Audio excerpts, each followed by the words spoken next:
భూతం పట్టింది, దెయ్యం పట్టింది, ఒక మనిషికి అంటారు. నిజంగా భూతాలు, దెయ్యాలు పట్టుకుంటాయా? మనం రోజు నిత్యం చేసే పూజలలో గూడా ఉత్తిష్టంతు భూత పిశాచాః ఏతేం భూమిభారకాః హ్మ్. ఏతేషాం అవిరోధేన బ్రహ్మకర్మ సమారభే అని చదువుతాం గదా! అవును. కొన్ని వేల సంవత్సరాల నుంచి అది అట్లనే ఉందంటే, హ్మ్. సరే మనకంటే దాని అర్థం తెలియకపోవచ్చు. పండితులకైతే తెలుసు కదా! తెలుస్తదిగా. వాళ్ళు ఇంకా అదే పాటిస్తున్నారంటే ఉంటాయి. అయితే వీటి స్వరూపాలేంటంటే మనలాగా ఉండవు. ఆకృతులు ఉండవు వాటికి. వాయు శరీరాలంటారు. ఓకే. ఇది వాసిష్ఠ రామాయణం అని యోగ వాసిష్టం. వశిష్ఠ మహర్షిని రాముడు అడుగుతాడు. ఇదే ప్రశ్న. అసలు పిశాచాలు ఉన్నాయా? ఆయన చెప్తాడు. పిశాచాలు ఎన్ని కేటగరీస్ ఉన్నాయి? ఏ ఏ మనుషులు ఎలాంటి సందర్భాల్లో పిశాచాలు అవుతారు? హ్మ్. తర్వాత పిశాచ యోనుల నుంచి పుట్టే జాతి పిశాచ జాతి. అంటే ప్రత్యేకంగా పిశాచాలు గూడా ఉంటాయి. తర్వాత కొంతమంది మనుషులు వాళ్ళకి పుణ్యం లేని కారణంగా ఈ ఔర్ధ్వ దేహిక కర్మలు అంటే ఈ పిండ ప్రదానాలు ఇత్యాదులు లేని కారణంగా గూడా పిశాచత్వం వచ్చే వాళ్ళు కొంతమంది ఉంటారు. వాటికి అంధకారం ఎక్కువ ఇష్టం. చీకట్లో ఎక్కువ ఉంటారు. అందుకనే మనం నైట్ పడుకునే ముందు కనీసం బెడ్ లైట్ అన్నా ఏసుకోండి. మొత్తం చీకటిగా ఉండకూడదని చెప్పనంటారు. అంటారు. అవును సార్. ఈ పిశాచాల గురించి. తర్వాత ఇంట్లో మగవాళ్ళని, పెళ్ళైన వాళ్ళని మొత్తం న్యూడ్‌గా స్నానం చేయొద్దనేది గూడా ఇందుకే. పిశాచాలు పట్టుకుంటాయి. అయితే అవి బుద్ధుల్లో చేరతాయి. సైకలాజికల్ డిస్టర్బెన్సెస్ క్రియేట్ చేస్తాయి. పిశాచంకి మనకి డిఫరెన్స్ ఏంటంటే మనకి బాడీ ఉంది. ఆ! మన కోరికలు తీర్చుకోవడానికి. సెన్సెస్ ఉన్నాయి. ఆ! మనకు ఆకలేస్తే అవును. ఏదో ఒకటి తింటాం. తెలుస్తది. అవును. అయితే అనేక జన్మల అభ్యాసం వల్ల సడెన్‌గా బాడీ వదిలిపోయిన తర్వాత ఇంకొక బాడీ అంటే ఇందాక చెప్పుకున్న యాతనా శరీరం. హ్మ్. యాతనా శరీరంలో కనీసం వీడి కర్మ అనుభవించడానికి, నరకంలో బాధలు అనుభవించడానికి ఒక శరీరం ఉంది. హ్మ్. అది సూక్ష్మ శరీరం గాదు. Hmm. Different body from human body. యాతనా శరీరం. అంటే బాధలు అనుభవించడానికి అనువైన శరీరం అది. కానీ అది గూడా ఒక శరీరం. Gross body. ఓకే. ఫిజికల్ బాడీయే అది గూడా. Hmm. But not human body. భోగ శరీరం సుఖాలకే. ఈ 2 గాకుండా కేవలం సూక్ష్మ శరీరంగా మిగిలిపోయినవే పిశాచాలు. ఇప్పుడు మనం సాధన చేసిన వాళ్ళెవరైనా అంటే బాగా సాధన చేసిన వాళ్ళుంటారు గదా సార్! అలాంటి వాళ్ళందరూ దెయ్యాల్ని, భూతాల్ని, పిశాచాల్ని చూడగలుగుతారంటారు. నిజమేనా? చూస్తారా వాళ్ళు? కొంతమందికి గనబడతాయి. కనబడతాయా? కొంతమందికి గనబడతాయి. కనబడకపోవటమే మంచిది. ఎందుకంటే ఎప్పుడూ ఉంటాయి. మన చుట్టూతోనే ఉంటాయి. ఓహ్! సాయంత్రం పూటొస్తాయి. అసుర సంధ్య వేళల్లో అయి ఊర్లోకొస్తాయి. ఎక్కడైతే దీపం ఉంటుందో అక్కడ రావు. కొన్ని మంచి మహావిద్యలు చేసే వాళ్ళ దగ్గర ఉండవు. ఉండవు. వాళ్ళ చుట్టూ ఆరా అనేది ఎంత దూరం అవును. ఉంటే చాలా ఆరా అంత దూరం అవి రాలేవు. అయితే ఈ పిశాచాలకేంటంటే బాడీ తోటి అనేక సంవత్సరాల నుంచి భోజనము, పానీయము ఇది అలవాటయింది గదా! హ్మ్. సూక్ష్మ హ్మ్. హ్మ్. శరీరానికి. హ్మ్. ఇప్పుడు ఫర్ ఎగ్జాంపుల్ మనకి ఒక మాజా డ్రింక్ ఇష్టం అనుకోండి. మాజా టేస్ట్ అనేది మైండ్‌లో రికార్డ్ అయింది. అవును. మళ్ళీ మనం కూల్ డ్రింక్ షాప్‌కెళ్తే మాజా తీసుకుందాం అని మళ్ళీ మనకు ప్రేరణ వస్తుంది గదా! కరెక్టే. ఆ! అట్లనే పిశాచాలకు కూడా బాడీ వదిలిపోయింది గానీ, ఆశలు అంతే మిగులుతాయి. ఆ ఆశల దృష్ట్యా వాళ్ళు ఇంకొక ఏదన్నా వాడి మీదకో, వీడి మీదకో దూరి ఆ ఆశలు తీర్చుకుందాం అని చూస్తుంటారు. అవి వాటి కష్టాలు. అప్పుడు హార్మ్ చేస్తాయా? చేయవా మరి ఆ పర్సన్‌కి? ఖచ్చితంగా హార్మే. ఎందుకంటే వాడి వాడి షెడ్యూల్ వాడు ప్రశాంతంగా వాడి ఉద్యోగానికి వాడు పోదాం అనుకుంటుంటే, ఎమ్మటే ఇది రైల్వే స్టేషన్ తీసుకెళ్తే అది హార్మేగా. ఓకే. మరి అలాంటి వాటిని వదిలించొచ్చా సార్? అవి వదిలించే విద్యలు గూడా ఉంటాయంటారు? ఆ! ఉన్నాయి. ఈ కాశీలో కపాల భైరవ టెంపుల్‌లో వదిలించొచ్చు. అంత దూరం వెళ్ళాల్సిందేనా కాశీ వరకు? లేకపోతే శ్మశానానికి రావాలి. శ్మశానంలో ఏం చేస్తారు సార్ వచ్చి? ఈ భూత, ప్రేత, పిశాచాలకి భేతాళుడు అధిపతి. అవును. భేతాళుడు అంటే శివుడిలో ఇంకొక రూపం. రూపం. అవును. ఈ భేతాళుడిని గనక మనం తృప్తిపరచగలిగితే, అంటే గుమ్మడికాయలు ఇట్లాంటి కొన్ని దీపాలు పెట్టే చిన్న చిన్నవే యాంటీ లీగల్ గాదు. ఆహా! అంటే ఇప్పుడు శ్మశానాల్లో అర్ధరాత్రి పూజలు గాదివి. ఆ! అదే అదే సార్. పగలుపూటే ఏదో గుమ్మడికాయలు పెట్టి, ఏదో చిన్న స్వస్తికులు ఇట్లాంటివి పెట్టి, ఏదో దీపాలు ఇట్లాంటివి పెట్టేసి, అయ్యా బేతాలు కాసి వదిలిచ్చంటే వదిలిస్తాడు. అలా కూడా పోతాయి ఇంక అయితే. పోతాయి. పిల్ల దెయ్యాలు కూడా ఉంటాయా సార్? బాల్యావస్థలో చనిపోయిన పిల్లలుంటారా? ఆ! అవే పిల్ల దెయ్యాలు. ఓకే. అవన్నీ గూడా ఆకలితో నేననుకున్నా దెయ్యాలకు పుట్టినయేమో అనుకున్నా. అలా గూడా ఉంటుంది. ఉండొచ్చు గదా! అది. ఆ! ఇలా గూడా ఉంటాయి. అయితే వీటి కోసమని బలులిస్తారు కొంతమంది అఘోరాలు. వాటిని ఉపయోగించుకొని వీళ్ళ పనులు చేసుకోవడానికి. కొంతమంది మంచి అఘోరాలు ఏం జేస్తారంటే, వాటికి ఇంకొక జన్మ రావటానికి రావటానికి. వీడి పుణ్యాన్ని ఖర్చు జేస్తాడు. వీళ్ళు మంచివాళ్ళు. కానీ పిల్ల దెయ్యాలు ఉన్నాయి. ఆ శ్మశానాల్లో వాళ్ళు ఒకేసారి ఆర్తనాదాలతోటి వీళ్ళు పెట్టే స్వీట్స్ గానీ, రక్త తర్పణలు గానీ తీసుకుంటాయి అవి. ఇది అఘోర ట్రిలాగీలో మీరు చూడొచ్చు. అఘోర విమలానంద స్టోరీ మొత్తం ఈ రాబర్ట్ స్వబోధ అని ఒకాయన రాసాడతను.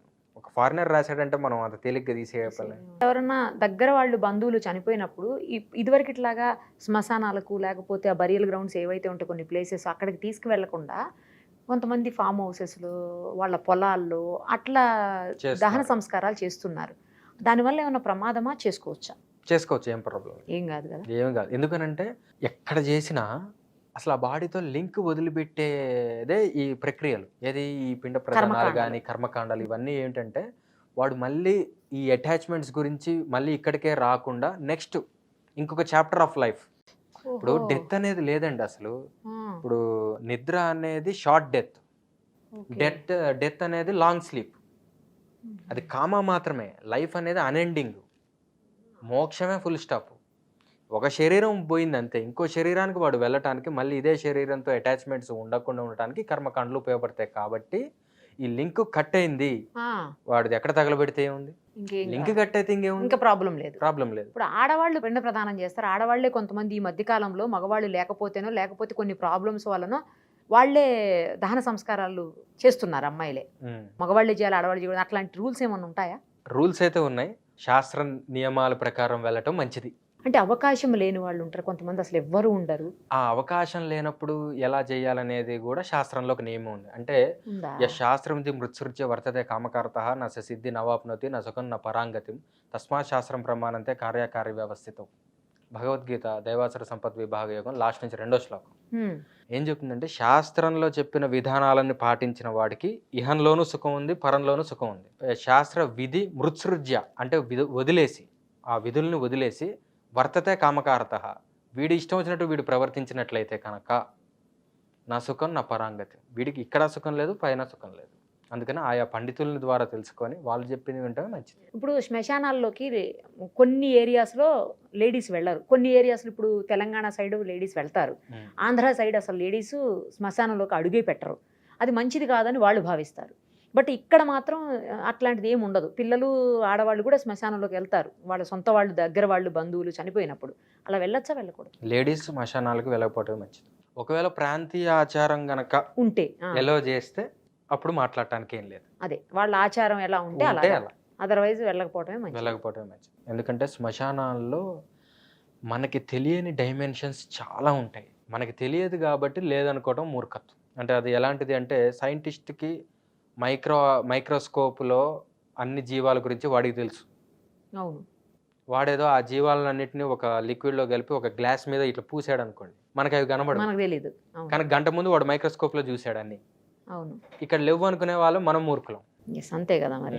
అట్లాంటిది శ్మశానం కూడా అదొక ల్యాబొరేటరీ. అక్కడ సాధన చేసుకునే వాళ్ళకి అది మొత్తం విధి విధానాలు తెలిసిన వాళ్ళకి అదొక ల్యాబొరేటరీ. అక్కడ ఏమేమి ఉంటాయో వాళ్ళకి తెలుసు.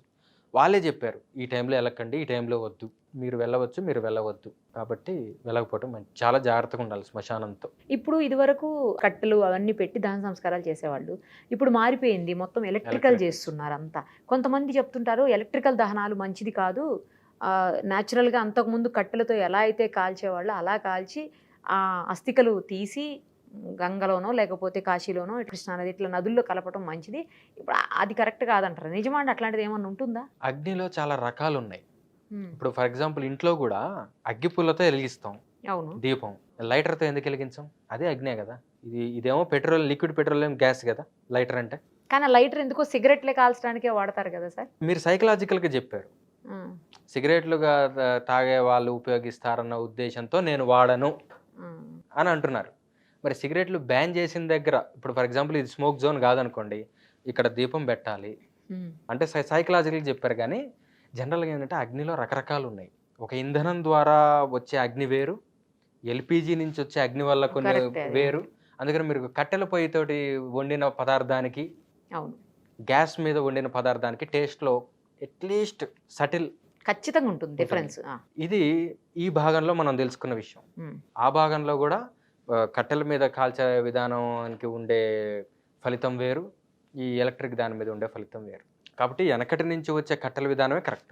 ఈ లేటెస్ట్ ఏదో అవి ఇంధనాలు దొరకట్లేదనో, పొల్యూషన్ అనో ఇట్లా చేయటం తొందరగా అయిపోతుంది, రకరకాల కాజెస్ తోటి ఆధారపడితే చెప్పలేం. కానీ ఇదైతే మంచిది, ఇదే కరెక్ట్. రైట్ స్వామి, చాలా విషయాలను, ఎందుకంటే పబ్లిక్కి కొన్ని తెలిసిన విషయాలు ఉంటాయి, కొన్ని తెలియని ఉంటాయి, కొన్ని తెలిసి కూడా చేయలేకపోతారు, కొన్ని ఏమో తెలియక చేస్తారు. మొత్తానికైతే అన్నింటినీ మీరు చాలా డౌట్స్ని క్లియర్ చేశారు. థ్యాంక్ యూ స్వామి, థ్యాంక్ యూ సో మచ్.